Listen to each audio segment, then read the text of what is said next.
Genesis 2:17 talks about the tree of the knowledge of good and evil, and 3-6 says that the fruit of that tree can make people wise, so this tree is also called the tree of wisdom.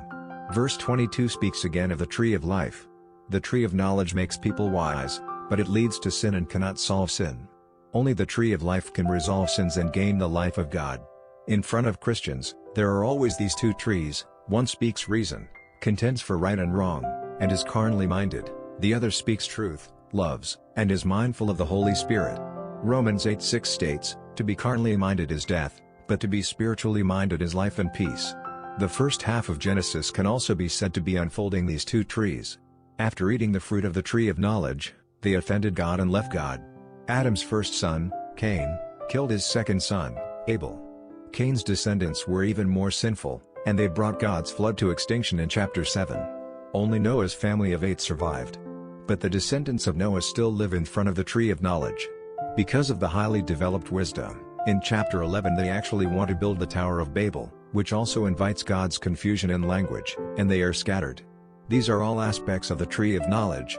On one side of the tree of life are Abel, who pleased God; Seth, who replaced Abel; Enoch, who walked with God; Noah, who obeyed God's command to build the ark; Abraham, who obeyed God's call; and Isaac, who was willing to be a sacrifice; Jacob, who was touched by God on the thigh.